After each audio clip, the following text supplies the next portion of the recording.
বিশ্ব রাজনীতির দাবার বোর্ডে রাতারাতি ঘটে গেল এক অভাবনীয় ঘটনা, যা দেখে খোদ পশ্চিমা বিশ্ব আজ স্তম্ভিত। যে সংযুক্ত আরব আমিরাত এতদিন তেহরানকে এক ঘরে করতে ওয়াশিংটন আর তেল আবিবের সবচেয়ে বিশ্বস্ত সঙ্গী ছিল, সেই আবুধাবি এখন পর্দার আড়ালে গিয়ে চিরশত্রু ইরানের হাত ধরছে। রয়টার্সের এক প্রতিবেদনে ফাঁস হয়েছে এমন তথ্য, যা মধ্যপ্রাচ্যের সমীকরণকে পুরো উল্টে পাল্টে দিয়েছে।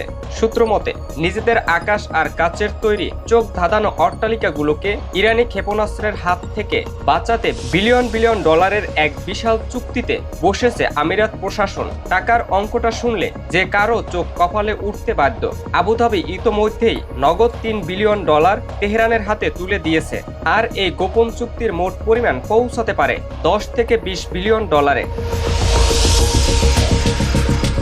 ভাবা যায় যে অর্থ এতদিন ইরানের ধ্বংস করার জন্য মার্কিন অস্ত্রের পেছনে খরচ করার কথা ছিল, সেই অর্থই এখন প্রাণ রক্ষার তাগিদে তেহরানের কোষাগারে জমা দিচ্ছে আমিরাত। খোদ আবুধাবির বিলাসবহুল অতিথি ভবনে মার্কিনীদের চোখে চরম অপরাধী ও নিষেধাজ্ঞার তালিকায় থাকা ইরানি জেনারেলদের সাথে কফি কাপে চুমুক দিতে দিতে সম্পন্ন হয়েছে এই কোটি কোটি ডলারের চুক্তি।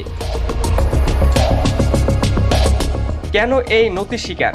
বিশেষজ্ঞরা বলছেন, এটি মান সম্মান বিসর্জন দিয়ে হলেও নিজেদের অর্থনীতিকে বাঁচানোর এক মরিয়া চেষ্টা।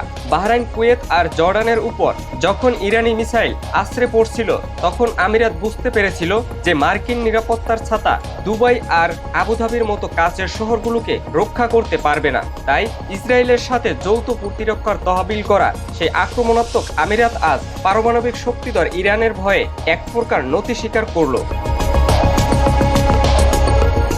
তবে মুদ্রার উল্টো পিঠও আছে। অনেকেই একে দেখছেন এক অভিনব অর্থনৈতিক চাল হিসেবে, কারণ যে অর্থ আমিরাত ইরানকে দিচ্ছে তা ঘুরে ফিরে ইরানি ধনকূপের মাধ্যমে দুবাইয়ের আবাসন বাজারে ফিরে আসবে।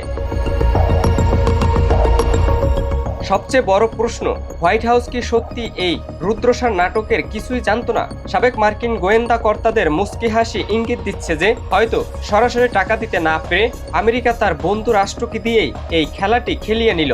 মধ্যপ্রাচ্যের মার্কিন আধিপত্যের এই পরন্ত বেলায় আমিরাত কি তবে আমেরিকাকে সত্যি বুড়ো আঙ্গুল দেখালো, নাকি এটি ছিল নিজেদের পিঠ বাঁচানোর এক চরম নাটকীয় কৌশল? সময় তার উত্তর দেবে।